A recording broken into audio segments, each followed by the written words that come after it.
let me ask you a question. Would you rather be big and strong like this guy? Or keep laying down, eating unhealthy, and using hours of your day on a screen like this guy?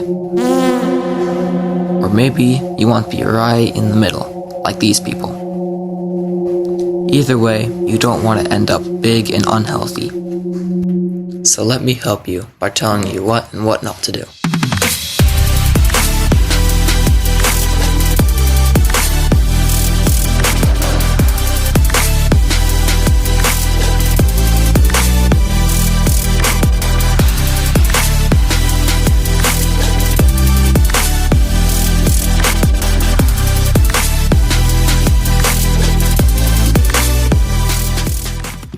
First things first, we should talk about nutrition.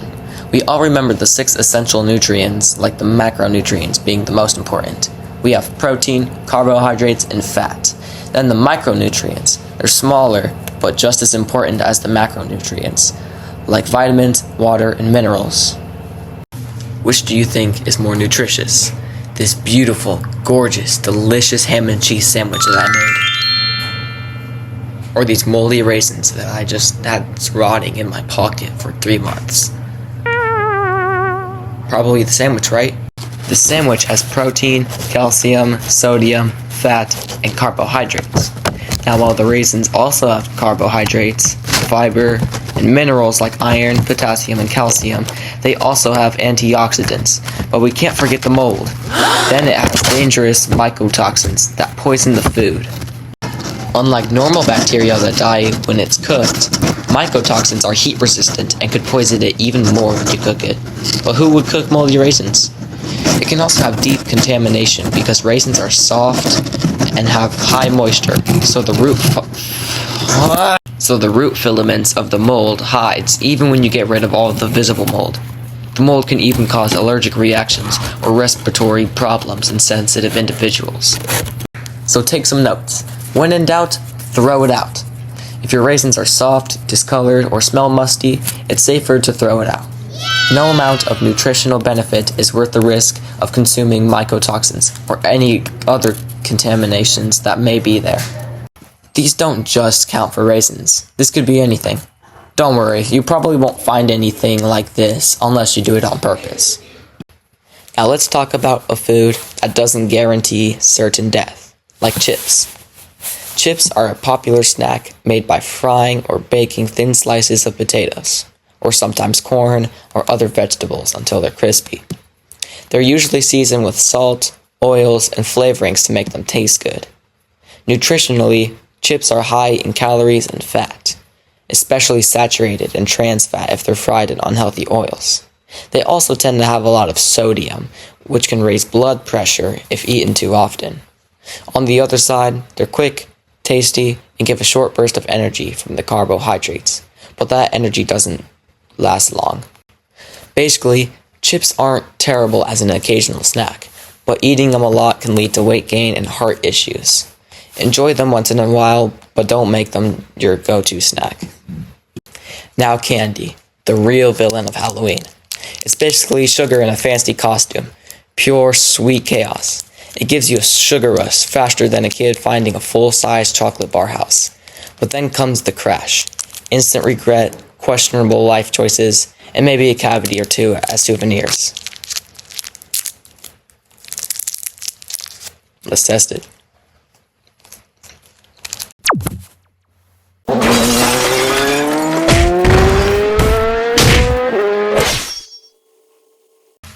Alright. Time to talk about the other side of the food pyramid.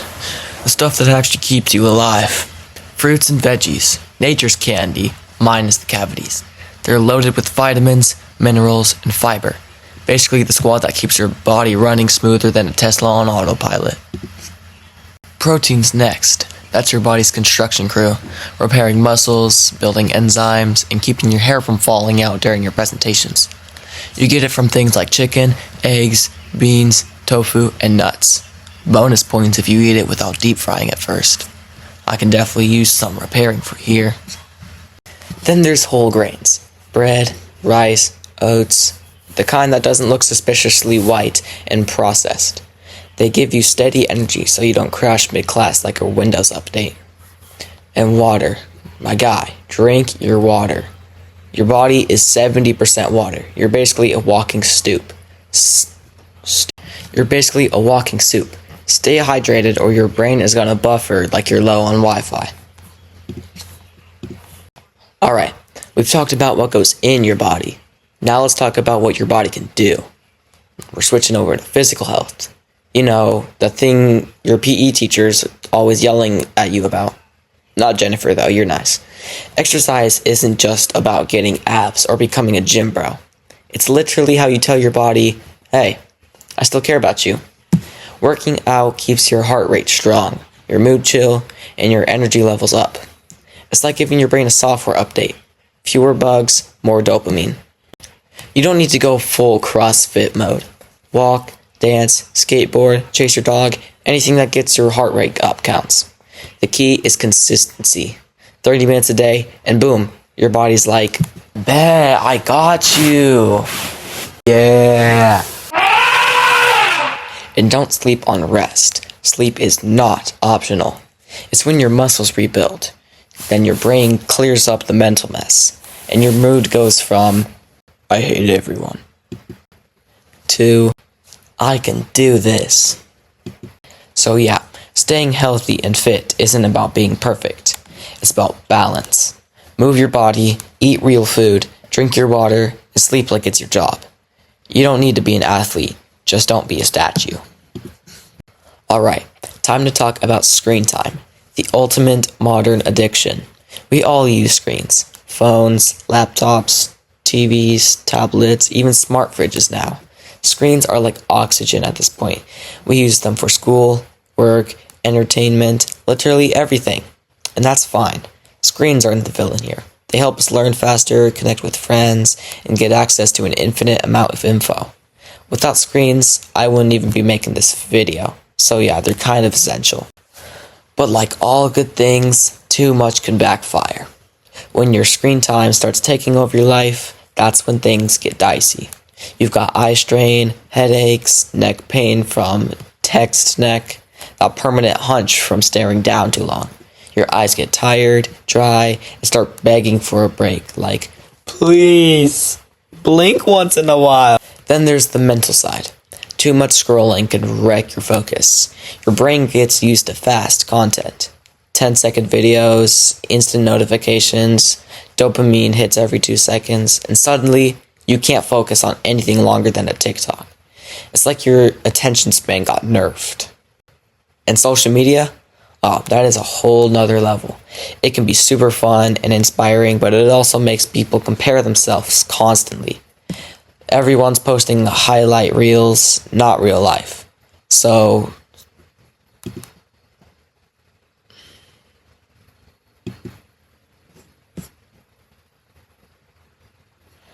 you start thinking, wow, everyone's thriving except me.